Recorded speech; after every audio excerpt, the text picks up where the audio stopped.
morning. So this talk is just a big joke. Also, thank you for the SCRT team for having me again, and thank you for the pate, and thank you for the magazine that is at the origin of this joke. So I'm going to talk about quantum, cyber, blockchain, IoT, and maybe more, and I start with quantum. Quantum, as in quantum computing, you probably have heard about, well, the infinite power of quantum computers. I would like to say a bit more about it and how it relates to cybersecurity, how it relates to blockchain and IoT. So if you look for quantum computer pictures, you will see this kind of stuff. Where's the clicker? Okay. But obviously it is not a quantum computer, so I kept searching and I found this. So do you know what it is? Doesn't look very quantum, but if you look at the description, it explains. I don't know if you can read the text here. So it's quantum scalar pendant energy card, and it resists radiation. It also reduces your inflammation in your body. It helps protect your DNA, whatever that means. It improves your stamina, endurance, strength, and probably libido as well. It increases your energy, blood circulation. Does it cure cancer? I don't know, probably. But there's something, if you read correctly, there's something that it doesn't do. It does not break any crypto or cyber or blockchain, so it's mostly useless for us. So the kind of quantum computer that we'll be interested in is more like this. It's the big fish will be the quantum computer that will try to eat the small fish. And we're going to see how powerful this fish, the small fish, is and how we can defend against the big one. So, okay, mathematics. I just want to explain you very briefly the principles of a quantum computer. I'm not going to give you all the math background, but just the high-level idea. So instead of working with bits, 0, 1, the quantum computer, as you probably know, it works on quantum bits or qubits, which in some sense can be 0 and 1 simultaneously at the same time. So this notion of simultaneously, or which is called superposition, is characterized by two values if you have one qubit. So these two values that I note alpha and beta here, they are called the amplitude. You can see these amplitudes like the parameters or the probabilities associated to your quantum bits. So if you observe your quantum bit, which is in a state of superposition, you will see a 0 with probability alpha square, and you will see a 1 with probability beta square. So the difference with what you're used to is that alpha and beta are not just numbers between 0 and 1, they are complex numbers that can be negative. So if you have a complex number, you have an imaginary part possibly, and you can take the modulus and square it in order to get a probability. So fundamentally, that's what a qubit is equivalent to. So you can perform quantum gates on this qubit, which is different from a normal logic gate. So if you have a single bit on top, so you have a bit as an input and a bit as an output, classically. In the quantum case, it's a bit different here. So instead of having one value, 0 or 1, you have two values. So you have the probability of being 0 and the probability of being 1, essentially. And you have a gate, which transforms this set of two probabilities into another set of two probabilities. So in this case, we have, where's the 1 and 0, I don't see the fucking laser, okay, whatever. So you have 1, 0, it means that it will be 0 with probability 1, it will always be 0, and the 0 that you see in the bottom of the vector means that it has a chance 0 of being 1. Now if you apply this gate, which is called the Hadamard gate, the quantum probabilities will be 1 over square root of 2 and 1 over square root of 2. It means that if you square these values, you will get 1.5, 1 over. So you will have a chance 1 over 2 to see 0 and a chance 1 over 2 of seeing 1. So you've gone from something deterministic to something probabilistic. And that's the magic of quantum computing. It gets you real randomness. Okay, but the bottom line is you get two numbers instead of 1. So if you generalize this, instead of having just one qubit, if you have n qubits, so you have 2 to the n possibilities. So each possibility is associated to one probability, so you will have virtually 2 to the n numbers to deal with. Okay. So in the case of 2 qubits, you will have 2 to the power of 2 equal 4, and 4 values here, 0, 1, 0, 0. Okay. So the point is that you will also need, so matrices, theoretically, a quantum gate is just equivalent to multiplying a vector with a matrix. It's equivalent. It's not exactly what happens physically, but you can simulate it. You can simulate a quantum computer by just doing matrix vector operations. Okay. And why it works and why it's so powerful is that you cannot simulate this on a normal computer. Well, you can perform a matrix vector product, but as the number of qubits grows, if you have, for example, 50 qubits, you will have to manage 2 to the power 50 numbers, which becomes infeasible. So maybe 40, 50 becomes to be the barrier where you cannot simulate it. So nature gets us this power that if you have n qubits, nature will magically perform computations that are equivalent to dealing with an exponential number of probabilities. Okay. And so I'm almost done with the boring theoretical part. Nobody's sleeping. It's good. So this power, this new type of computing, we don't really know why, but sometimes for certain problems, it can find the solution much faster than a classical computer. So not faster in terms of, the operations are done faster per unit of time, but in the sense of theoretical complexity. For example, instead of having an exponential complexity on a classical machine, on any classical machine, the quantum computer will allow you to run in linear time, so in time proportional to the size of your problem. So for cryptographers and complexity theorists, when we hear exponential, we hear impossible, and when we hear polynomial or linear, we hear practical, feasible. So a quantum computer can get you from the impossible to the possible, which can have some benefit. So what quantum computer is not? So like I said, it's not something that's going super faster than normal computers. So I used to have a dishwasher that had the label quantum, and I think what the vendor meant is that this dishwasher was somehow washing my clothes faster than another one. But in the case of computers, quantum doesn't mean faster in terms of frequency. You sometimes hear that because a set of qubits is somehow a record of all the values at the same time. Sometimes people simplify this and say, oh, it computes all the answers in parallel and picks the best one at the end. So there's something called quantum parallelism, but it's very different from this naive notion. And last but not least, it's not something that will magically solve any hard problem. So when you hear about hard problem, it's typically the class of NP problems, so problems for which the solution can be easily verified. And in particular, the NP-complete problems, and more generally the NP-hard problems, are those problems for which finding a solution is extremely hard, is impractically hard in the sense of exponential, but for which once you have a solution, you can verify efficiently whether or not it's the correct one. So bottom line, quantum computers will not solve these types of problems. But so okay, maybe the main reason why I'm here today is because of this guy, Peter Shor. I think in 82 or 84, sorry, he found a quantum algorithm. Sorry, but we don't have quantum computers yet, but we know how it works, so we can write papers about it and become famous.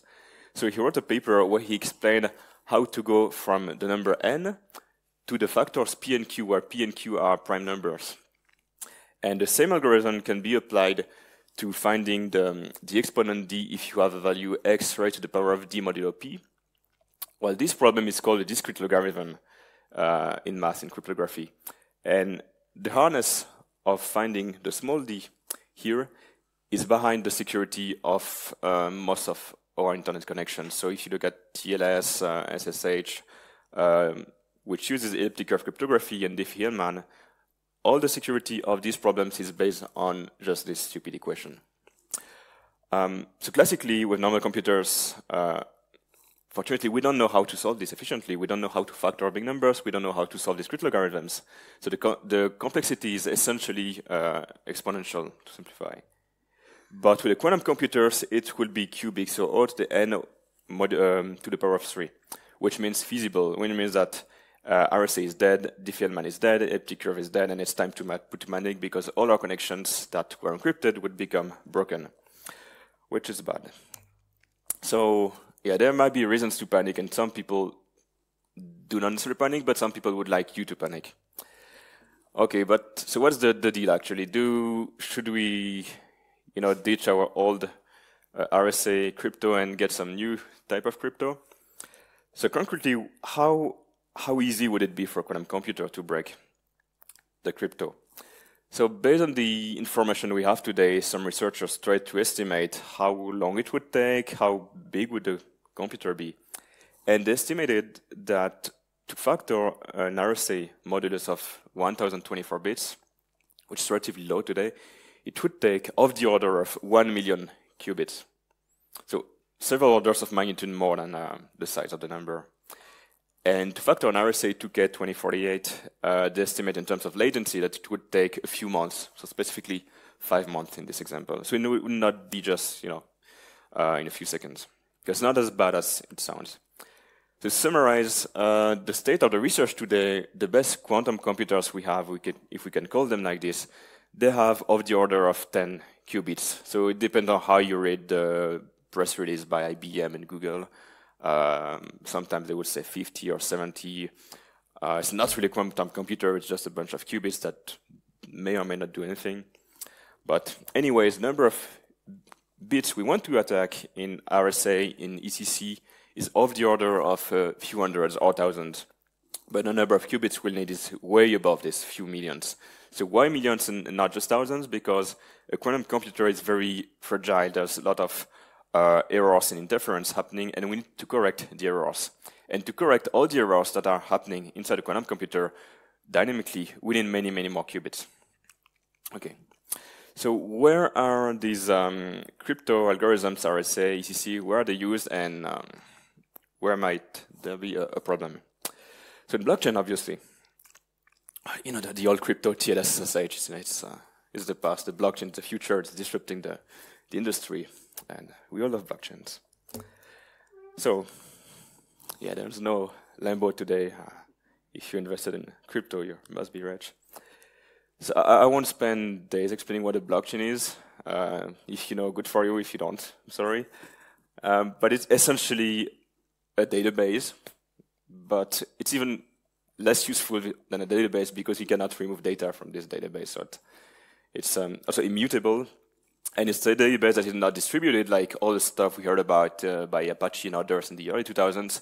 So now the new world is not distributed, it's decentralized. So it also happens to be distributed, but the main value is that it's decentralized. There is no single authority having the power to manage this database. So there are these consensus protocols that everyone can agree and solve this Byzantine fault tolerance problem. And it's consensus protocols. We have different types of consensus protocols, proof of work, proof of stake, but it's not the point today. We're talking about security and how it relates to quantum computers. So do you think blockchains are quantum resistant? Do you think quantum computers can break blockchains? Yes, no opinion? Oh, yeah. Yeah. So typically, if you use a cryptocurrency, which most of the time use a blockchain, you will have one account. And what is your account technically? What is your wallet? It's not really bits that represent money. It's most of the time it's a secret key. It's a secret key that is associated to a public key. So your address, the value that people can use to send you money, is essentially a public key, and the number that you use to unlock this money to spend it will be your secret key, and you have to keep it secret because you don't want other people to spend your money on your behalf. Okay. So if you look at Bitcoin, typically, the secret key is an elliptic curve secret key for the elliptic curve SEC1P256K1. Never heard about it because only Bitcoin uses this curve. But the upshot that is that it's using elliptic curve crypto. It's using ECDSS signatures. It's using the discrete logarithm. So this problem that I mentioned before is broken by a quantum computer. So wallet security would be dead if we had a quantum computer.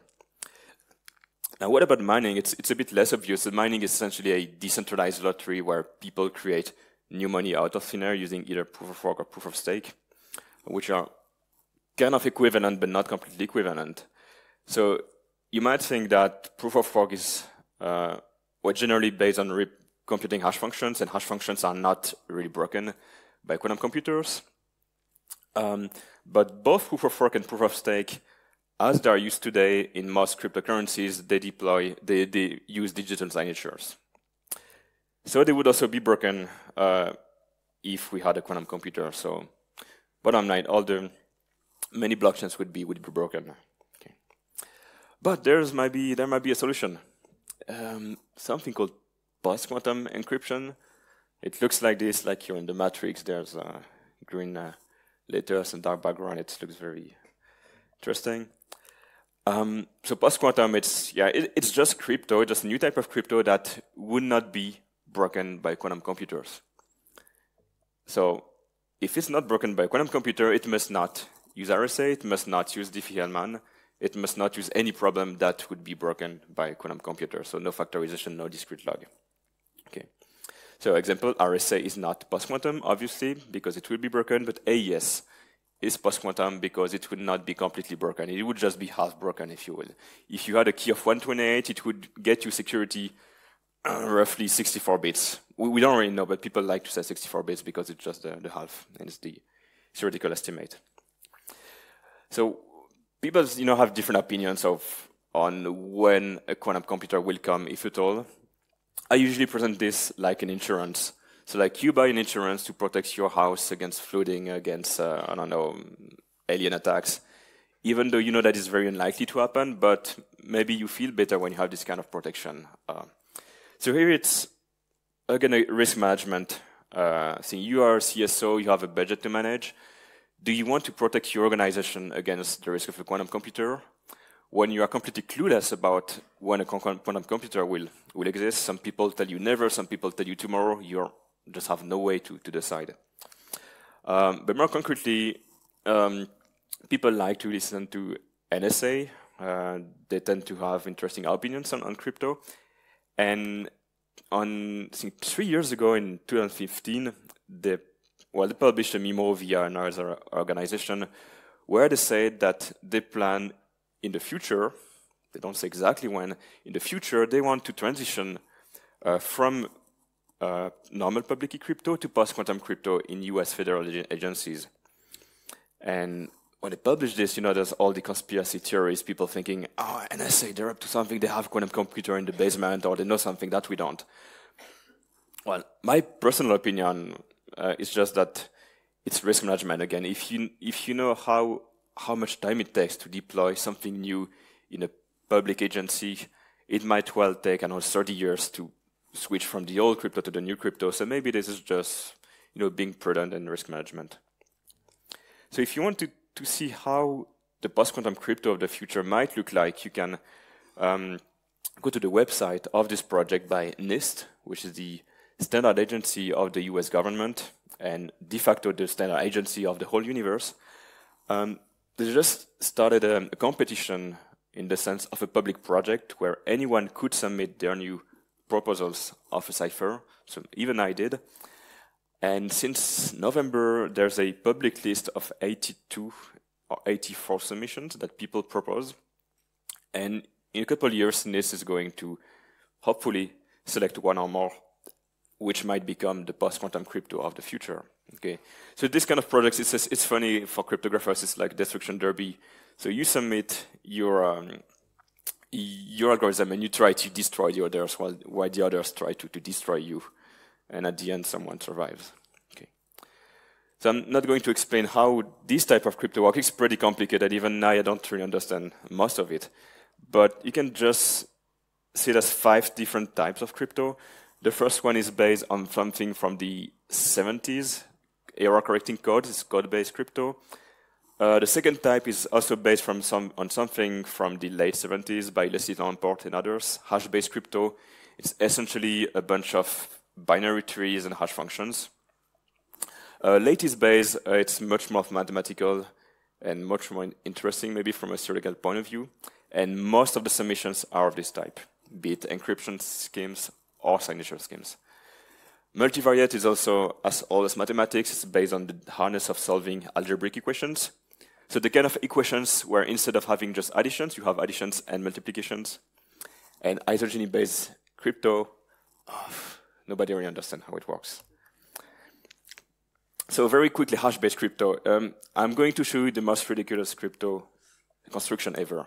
It's a signature scheme, but you can only sign one message. And this message can only be 1 bit.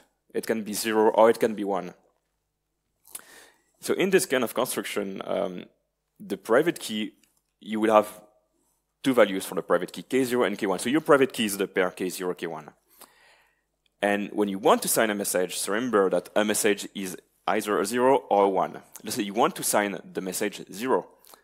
So your signature, you don't have to compute anything. It's just the value K0. K0 will be your signature. And how will the signature be verified? It will be verified because the public key will be the hash, where h is a hash function, will be the hash of K0 and the hash of K1. So someone who knows your public key, you know that this value is the hash of K0, then they can compare the value of K0 that you sent, or they can hash this value and compare it with the value they have, and they can verify that the value you sent, K0 you sent, is related to the public key they know. So it's so simple, it's so ridiculous that it's super hard to figure out that it's a signature scheme. It doesn't look like signing. The first time I saw it, I was like, the fuck is this? It's not a signature scheme, it's just nothing. And it's mostly useless, because you would need n keys for n messages of 1 bit, so it's totally useless. You can modify it a bit, but there's actually one place where it's used. There's a small trick to sign messages which are a bit more than 0 and 1, which are, for example, between 0 and 255. So you can sign a byte, for example. And if you can sign a byte, you can sign several bytes. So it's used in IoT blockchains. That's exciting because this IoT blockchain is, I was giving a training a few days ago, and literally every couple hours we are going back to this IOTA construction because there's so much discussion about it lately. So it's the backbone of IoT. Also, let's say it's scalable, decentralized, modern OFI. It's a blockchain, but there's no block, there's no chain. So it's not really a blockchain, and still it's a blockchain, but it's better than the blockchain, or that's what they claim. It's new distributed ledger. It's designed for the IoT. Well, this is marketing. You may or may not like it. Okay, this thing is dead. Okay. Well, you might be skeptical, you might buy it, but yeah, that's interesting construction. Well, the upshot is that this IOTA thing, they use precisely the stupid crypto that I mentioned before. So stupid in the sense of super simple, but also in the sense of post-quantum. And so instead of using a crypto that is broken by quantum computers, they use this construction, which is not broken by quantum computers because it uses hash functions, and hash functions are not broken by quantum computers. So IOTA is safe against quantum computers. We can all sleep well even if there's a quantum computer tomorrow. But the question, is it safe against classical computers? So you might say, well, a quantum computer is just a generalization of classical one, so yeah, idiot, it should be safe. Well, no, not exactly. So what people found is that the security of their signature scheme was a total disaster. A total disaster in the sense that when you sign a message, you don't directly sign the message. You first hash the message, and then you sign the hash. Because the signature schemes we know, they can only take a value of a small size, typically maybe 256 bits. So you would first take your favorite hash function, you would take a secure hash function like Blake2 or SHA-2 or SHA-3, you would get a hash value as an output, and you would sign the hash value. But what IOTA was doing, they created their own hash function, which was called curl, like the network utility. And this hash function was completely weak in the sense that you could find 2 different messages which give the same hash value, so which is called a collision in cryptographers' terms. So if you can create 2 different messages that hash the same value, and if you can control this, then you can probably attack the scheme. So for example, if you sign the message, the transaction, saying, oh, I want to send $10 to JP, and then I modify this message into I want to send $10,000 to JP. And since you computed the hash of the first one, you signed the first one, but the second one, the $10,000, has the same hash function, I can maybe send this transaction over the network and I will receive $10,000 instead of just 10. Okay. So from a cryptographer's perspective, this hash function was ridiculously weak, and therefore the signature scheme as a whole was also ridiculously weak. So everybody was pointing fingers at Iota, you stupid idiots, you're just using a weak hash function instead of a strong one. But if you really try to exploit it concretely and steal people's money and not create money out of thin air, it's not completely straightforward. And that's the context of this big discussion we had on Twitter a few weeks ago with people shouting at each other. It was very, very violent at some point. People of IOTA saying, well, it's not broken. IOTA is not broken because you can steal my money. And the crypto people were like, well, it's broken because it's broken. So the discussion was quite impossible. Well, still it was a good idea maybe to use post-quantum post-quantum crypto in the blockchain. So IOTA is not the only one claiming to do IoT for blockchain or blockchain for IoT. I don't understand. There's some reports saying that the Internet of Things and blockchain tech are made for each other. So blockchain and IoT, 4 important benefits of combining these two mega trends. So not just a trend, a mega trend. So even IBM says that blockchain and IoT are the best friends. Well, okay, so I'm skeptical. You know, it's marketing. We'll see what happens now in 10 years. Okay, so let's forget IOTA for a while and move to other blockchains which do have a block and do have a chain, so but are not IoT. So cybersecurity of blockchains. So do you think blockchains are secure? Yes, of course they are. Of course they are.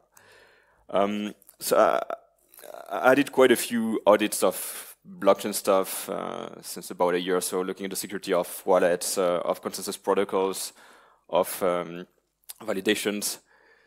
So it's sometimes people say, yes, blockchain people are just a bunch of idiots, they don't know what they're doing. So several times they don't know what they're doing business-wise. There are some, types of security is sometimes a bit scary. It's not always as bad as I imagine when I started audit, but it's not, to be honest, it's not as strong as it should be because you literally have billions of money protected by this code. And I think they should do a better job, hiring people like us to secure their blockchains. Just a very few examples. There's many more. I will not talk about Ethereum. But if you look at Bitcoin, Bitcoin is surprisingly, the Bitcoin software is surprisingly okay in terms of security. So maybe the worst bug was in 2010, and it was a stupid integer overflow. So when you have a blockchain transactions, you have a bunch of inputs, you have a bunch of outputs, and the sum of the inputs should match the sum of the outputs.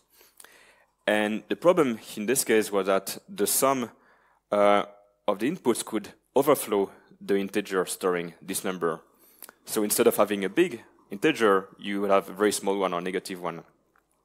And this could be exploited to create 1,000,000,084 for many bitcoins. And they solved it. They fixed the problem by adding this check. And so it was patched, and there was a soft fork, and then everybody was happy because the stolen money, the created money could not be used after that. So I think it's probably the biggest known Bitcoin bug, but otherwise it's not. There is something really, really bad. Something I found last year, and that it's really sad from my point of view. So maybe you know that how much time left do I have? Okay. In cryptography, when we talk of cryptographic security, you might hear the words, for example, 128-bit security. So what does it mean, 128-bit security? It means that breaking this crypto would take of the order of 2 to the power 128 operations, whatever the operations are, but this order of magnitude. We usually say that 100 bits is, it's okay, but not really what you would like to sleep well. 80 bits is not enough for long-term security, and 64 bits is usually perceived as very weak. If you take the attack on SHA-1 that people at CWI in Google implemented last year, so they found a collision for SHA-1, and I think the number of operations that was performed using Google GPUs and other machines was of the order of 2 to the 70 operations. So this order of magnitude. Okay. So now I looked at Lisk one morning, I was bored, I said, okay, I feel like breaking some blockchain this morning. Maybe I was too optimistic, but I just got lucky, I guess. I started looking at the code of this blockchain. I want to understand how they sign transactions and how was someone's secret key related to an address. So the first thing that I found was that the address was only 64 bits. And the address of 64 bits was derived from a passphrase. So you start from a passphrase.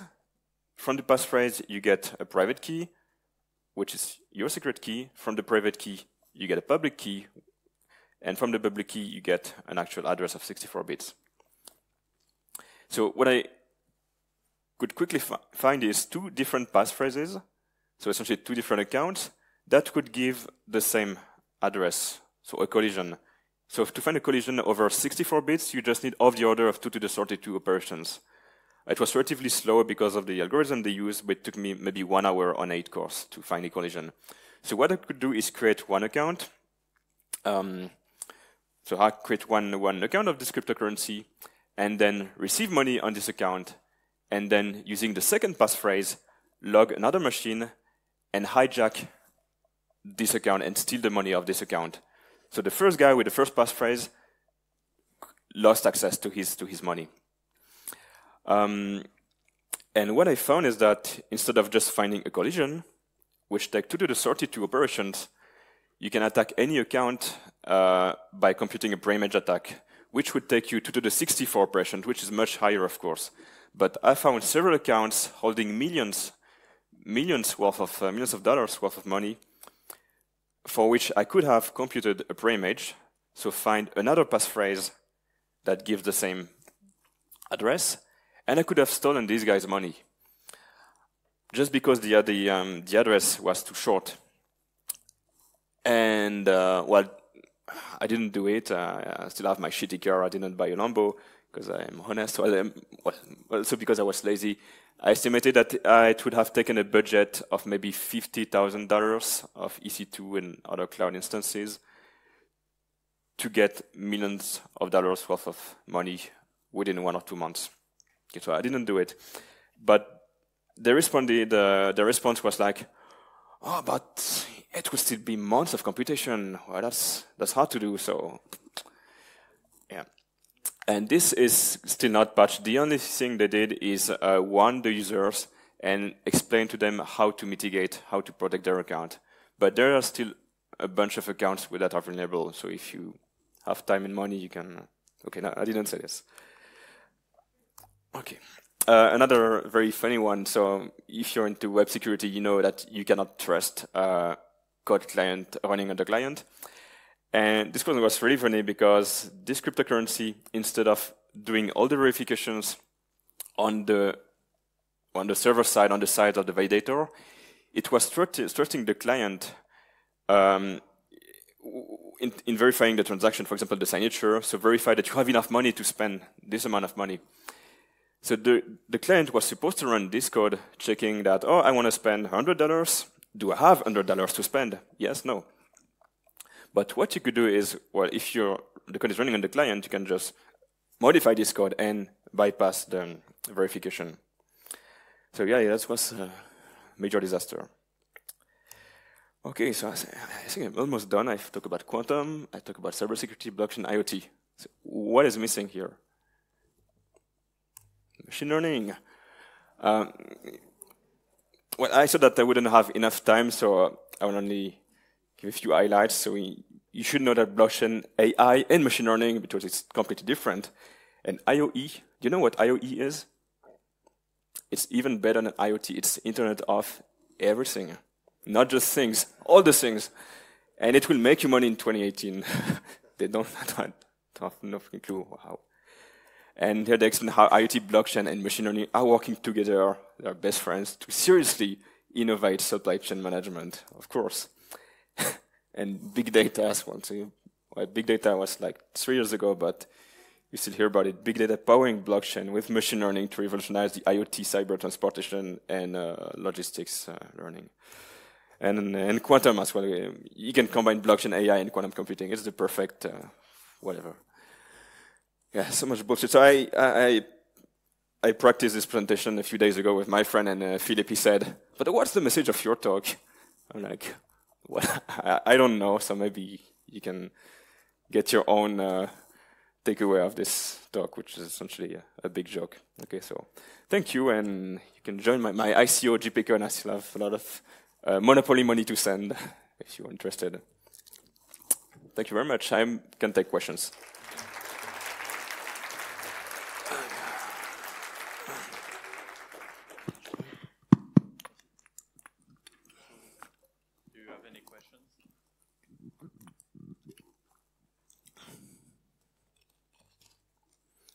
Okay, I have a question. When do you think will a quantum computer exist for real? That's an interesting question. Thank you.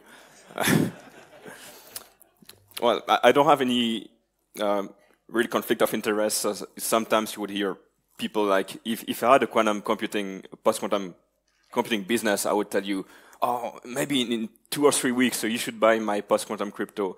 Maybe if I was an academic looking for public money and grants, I would also say, yeah, 5 years. But I don't have this kind of conflict of interest. My perspective, based on the information I have and based on the people I've talked to, and when you talk to researchers behind closed doors, they sometimes have a different opinion than when they talk to journalists. And I think we're very, very far from a universal scalable quantum computer. In other words, from a quantum computer that could break RSA and other crypto. Why? Because it's extremely hard to go from a few qubits. So what we have today is maybe of the order of 50 qubits, and systems that are stable for maybe a few microseconds, depending on which technology. So we might be talking nanoseconds or microseconds, maybe up to milliseconds, but I don't think we're that far. And it's extremely complex to create, let's say, a network of thousands or millions of qubits that would work reliably, not just for milliseconds, but for minutes or hours or even weeks.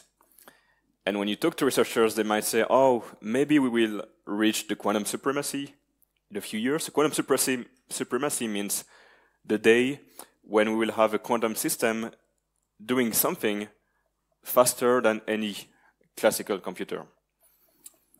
It might just be solving a problem of 50 qubits that cannot be solved efficiently classically. But reaching the point where we have something that could break the crypto, I don't think I will see it in my lifetime. I wish I will, but I think it's very unlikely. So that's just my personal opinion on this.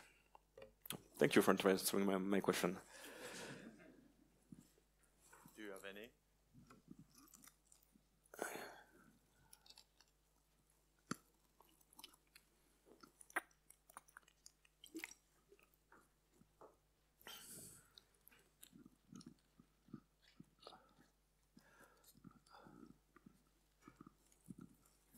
So the European Commission announced that they're going to spend 1 billion euros on quantum computing research.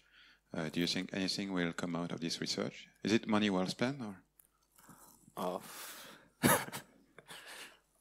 Because there was this professor that said basically quantum computing is impossible because at some point we will hit decoherency, and the error rate is non-linear, so it's theoretically impossible, and all the research papers are actually fakes because they work on small scale, but they're never going to scale up.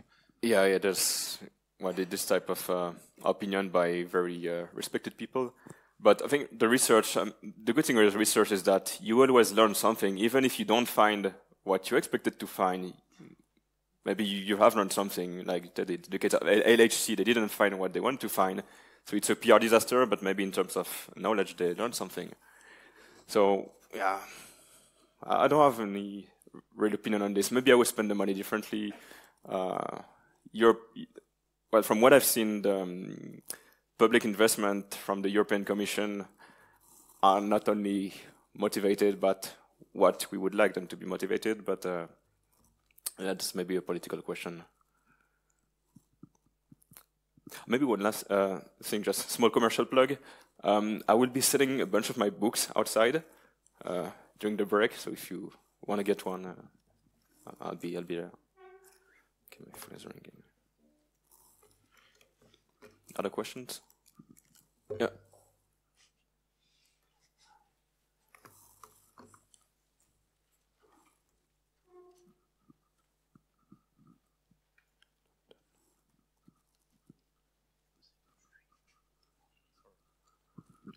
Thank you. Really amazing talk. So I have a quick question on a serious topic. Where do you position yourself on the whole discussion of cryptographic backdoors, trapdoors, key escrow, and so on? And how do you think, or how do you feel that the developments that we will see in the next couple of years will lead us to? I think the government should have access to all our data. I mean, if you don't have anything to hide, then well, no, I'm kidding. I don't have no strong opinion on this. There are some technical arguments, some political arguments, and people sometimes confuse the two fields. I don't think having backdoors is good generally, but crypto is just part of the problem of data collection and surveillance. And if you look at Facebook, they don't need backdoors to get your data. They would just give you a free VPN, and that's it. But I've been working on crypto backdoors, and honestly, I've been just for the mathematical value. I've been trying to create ciphers with backdoors, and it's difficult. So typically, the backdoor will not be in the cipher. The long story short is that if you create a backdoor in the cipher, it will, most of the time, there will always be a way to find the backdoor. So you will have to use kind of security by obscurity, hiding the fact that, well, hiding the backdoor technique that you're going to use. But theoretically, if you look, for example, at the case of elliptic curves, if you want to create a backdoor, you need some kind of degrees of freedom. For example, if you manipulate constants. And if you want to manipulate constants, you need some degree of randomness. And I don't think there's a simple way to create a reliable backdoor that will not attract the attention of anyone, which might be a good news for people who are against backdoors. Yeah.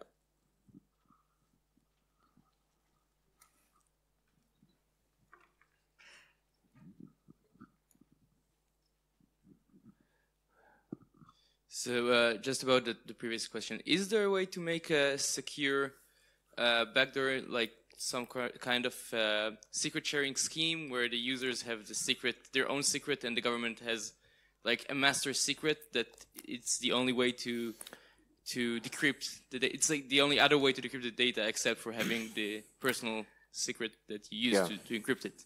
So yeah, you're referring to a class of techniques, for example, the key escrow mechanisms where the government somewhere they have a super master key in a safe protected by armed guards and that nobody will use unless you need it. Well, the objection of many people to this is that it's very hard to manage, and the objection is that at some point someone will behave dishonestly, and instead of using this key to only decrypt, for example, terrorist information, they will use it to decrypt the data of political opponents or other people. So I think the argument is fair that you cannot trust human people to protect secrets. And personally, I don't think it would be a good idea to have this kind of construction, because if things go wrong, then it might go wrong for everybody and might reduce your security instead of protecting it. So it's not a technical controversy, it's like how much you should trust your government. It's more an operational problem. It's not necessarily trust into specific people or group of people. It just, I don't know, if you work in a big company, and it's difficult to manage stuff. People go in and out, people have different motivations, and protecting secret keys, given the value it has. Yeah, I mean, you see in the US how politics work. It's too complicated to have this kind of system. Well, from my perspective. But if in smaller organizations, for example, in companies, you typically have, for example, some key escrow mechanism where 3 or 4 guys use some secret sharing scheme to hide a master key of the company, and the emails of the employees are all encrypted with this master key. And if for some reason a judge needs access, they can use the master key. So in this case, it's a bit less sensitive because it's not necessarily personal information, and it's a much smaller group of people, so it's easier to manage. But at the scale of country, I think it's too complicated operationally. Okay, thank you.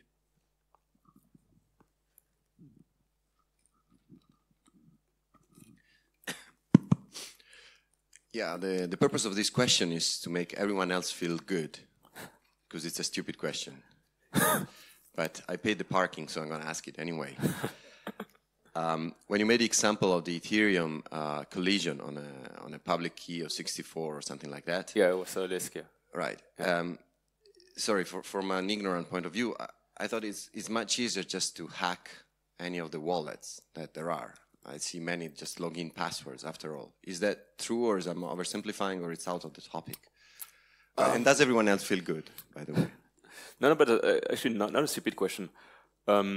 So maybe you mean hacking the wallet in the sense of guessing the password of the user, or finding user that has a weak password? Yeah, so that's a fair objection. There's been a lot of phishing attacks, and but in this case, you don't need the interaction of the user, so you can do it completely offline. And in terms of password security, I think not really an innovation of blockchain platforms, but something that they do relatively right, is force the users to use a strong passphrase. So if you use the normal way to create an account, you will get a long random passphrase that has a guaranteed entropy of maybe 128 bits. So by default, you will not have the possibility of choosing 1, 2, 3, 4, 5 as a passphrase. And when they give you this passphrase, there's a mechanism to ensure that you've copied it safely somewhere and you will not lose access to your funds. Because there's 2 problems for wallet security. Is first, ensure that only you have access to your account, and second, ensure that you still have access to your account and that you don't lose your passphrase and you don't lose all your money. And that maybe was one aspect where blockchain people are doing a relatively good job.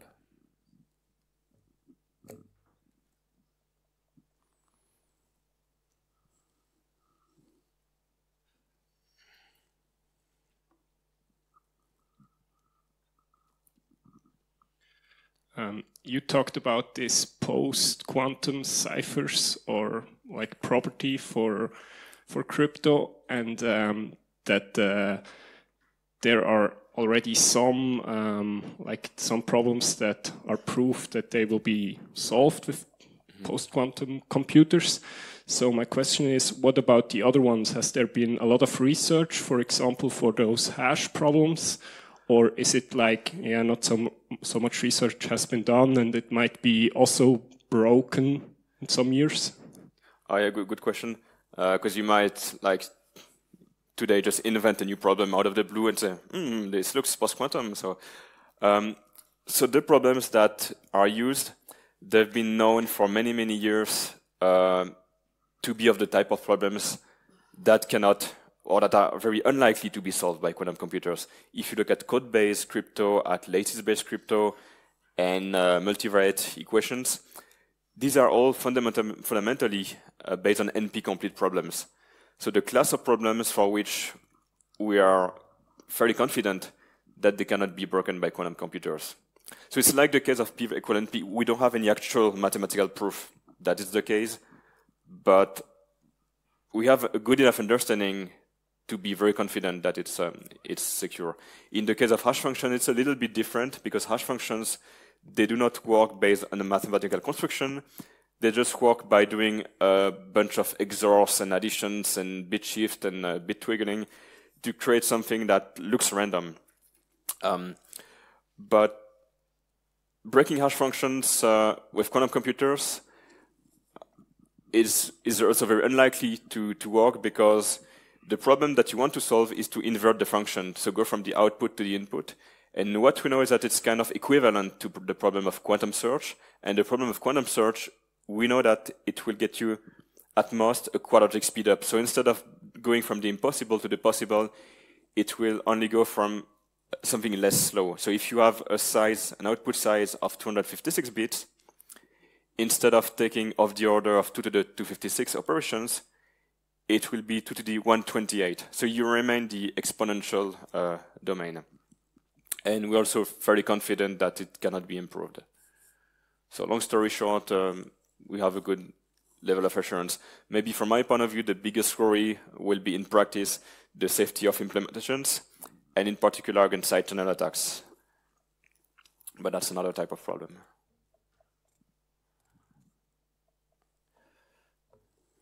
Is there other questions? Oh. Well, I don't know. Okay, thank you for listening, for the questions. And if you have other questions, I will be around this morning. Thank you.